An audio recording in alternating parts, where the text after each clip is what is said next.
Halo semuanya, welcome to CDC Channel The Cappuccino.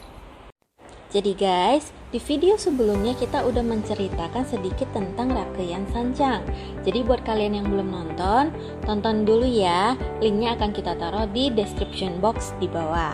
Dan tanpa berlama-lama lagi, yuk kita mulai video ini. Rakeyan Sancang lahir pada tahun 591 Masehi. Beliau merupakan anak dari istri Sri Maharaja Kertawarman yang ketiga yang bernama Setiawati atau Nyi Arunhonje atau Wang Amet Samida dari Hutan Sancang.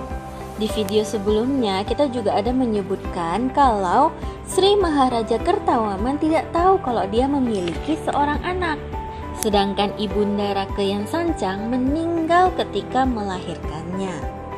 Jadi, Rakeyan Sancang dibesarkan oleh kakeknya yang bernama Ki Prangdemi dan neneknya yang bernama Nyi Sembada. Pada usianya yang ke-45 sampai 50, sekitar tahun 640 Masehi sampai 646 Masehi, Rakeyan Sancang pergi ke Mekah untuk ibadah haji dan berguru kepada Sayyidina Ali. Beliau bahkan juga membantu Sayyidina Ali menaklukkan Cyprus, Tripoli, dan Afrika Utara.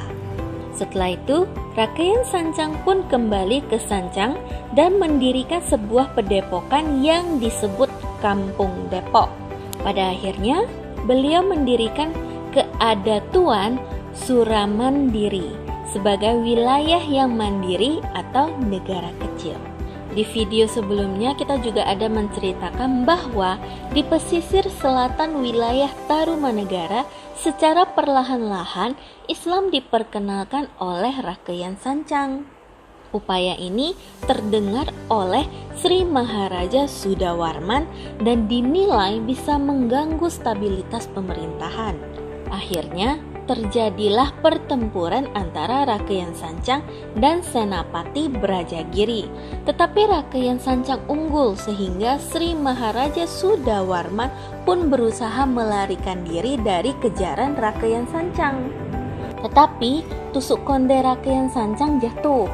Pertempuran berhenti dan mereka pun bercerita tentang silsilah, sehingga dari silsilah inilah mereka tahu bahwa Rakeyan Sancang adalah anak dari Sri Maharaja Kertawarman, yang artinya Rakeyan Sancang adalah keponakan Sri Maharaja Sudawarman. Akhirnya berdamailah mereka. Tetapi walaupun sudah berdamai, Sri Maharaja Sudawarman khawatir jika Rakeyan Sancang akan menuntut tahta, sehingga beliau pun wafat dan digantikan oleh anaknya Sri Maharaja Dewamurti Hariwangsawarman. Sri Maharaja Dewamurti cuma memerintah selama setahun karena dibunuh oleh Brajagiri yang merupakan anak angkat dari Raja Kertawarman. Karena dendam, Brajagiri pun diburu dan dibunuh oleh menantu Dewamurti yang bernama Nagajaya. Tahta pun dipegang oleh Nagajaya. Jadi suatu hari, Sayyidina Ali mendapat musibah di Bafok di Masjid Kafas. Rakeyan Sancang berangkat lagi ke Mekah.